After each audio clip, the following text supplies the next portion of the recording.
distressing.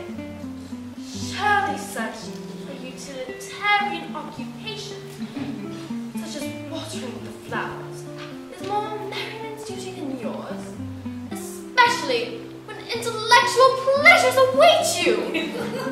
Your German grammar's on the table. Pray open it to page 15. You know how anxious your guardian is that you should improve yourself. He laid particular stress on your German when leaving town yesterday. Indeed, he always lays stress on your German when leaving town. Uncle Jack is so very serious. Sometimes he is so serious, I think he cannot be quite well. Cecily, I am surprised at you. Mr. Worthing has many troubles in his life. You must remember his constant anxiety, that unfortunate young man, his brother. I wish that Uncle Jack will allow that unfortunate young man, his brother, to come down here sometimes. We might be a good influence over him, Miss Prism. I do not think that even I could produce any effect on a character that, according to his own brother's admission, is irretrievably weak and vacillating. You must put away your diary, Cecily. I do not even see why you keep a diary at all. I keep a diary in order to enter the wonderful secrets of my life. If I didn't write them down, I should probably forget all about them. Memory, my dear Cecily, is the diary that we all keep within us. Yes, but it is usually chronicles of things that never happened and couldn't possibly have happened. I believe that memory is responsible for nearly all the 3-volume novels on shelves in our circulating libraries. Do not speak slightly of the 3-volume novels, Cecily. I wrote one myself in earlier days. Did you really, Miss Prism? And was your novel ever published? Alas, no. It was unfortunately lost on its way. I see dear Dr. Chasuble coming up through the garden. Dr. Chasuble, this is indeed a pleasure. And how are we this morning? Miss Prism, you are, I trust, well? Miss Prism has just been complaining of a slight headache. I think it would do her so much good to have a short stroll with you in the park, Dr. Chasuble. Cecily, I haven't mentioned anything of a headache. No, dear Miss Prism, I know that, but I felt instinctively that you had a headache. I think, dear Dr. Chasuble, I will have a stroll with you. I find I do have a headache after all. And a walk might do it some good. With pleasure, Miss Prism. With pleasure. Cecily, you will read your political economy in my absence. The chapter on the fall of the Indian rupee, you may admit. It is somewhat too sensational. Alone, dear Dr. Chasuble.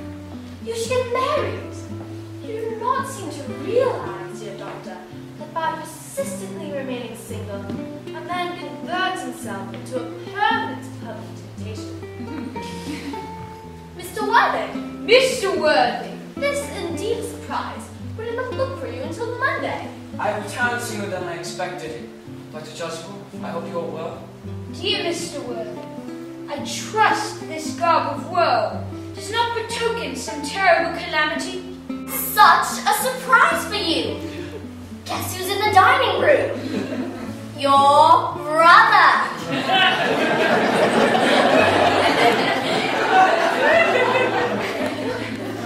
Who? Your boy resigned to his loss.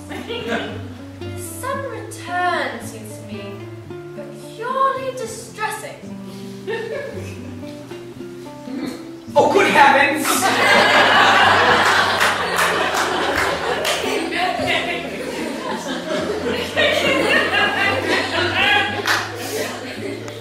Cecily, you will come with us. You have done a beautiful action today, dear child. She's 9. I was told you expected me in the vestry, dear Kenneth. I've been waiting for you there for an hour and 3/4. Prism? Come here, Prism. Prism? Where is that baby? 28 years ago, you left Lord Bracknell's house in charge of a perambulator that contained a baby of the male sex, who never returned. A few weeks later, the Metropolitan Police discovered the perambulator standing by itself at midnight in a remote corner of Bayswater. In it, there was a manuscript for a 3-volume novel that contained more than the usually revolting sentimentality. But the baby was not there. Prism, where is that baby? Lady Bracknell, I do not know. I only wish I did. The plain facts of the case are these. On the morning of the day you mentioned, I prepared, as usual, to take the baby out to its perambulator. I had also with me a somewhat old handbag, in which I had intended to place the manuscript of a work of fiction that I had written. In a moment of mental abstraction, I deposited the manuscript in the bassinet and placed the baby in the handbag. But where did you deposit the handbag? Do not ask me, Mr. Worthing. Miss Prism, this is a matter of grave importance to me. I insist on knowing where you deposited the handbag that contained the infant. I left it in the cloakroom of one of the larger railway stations in London. At what railway station? Victoria, the Brighton line. I have to go into my room for a moment. One person's life depends on your answer. Yes, it seems to be mine. Here is the injuries received through the upsetting of a Gower Street omnibus. Here is the stain of the lining caused by the explosion of a temperance beverage. And here are the lock of my initials. The bag is undoubtedly mine. I am delighted to have it restored to me. It has been a great inconvenience being without it all these years.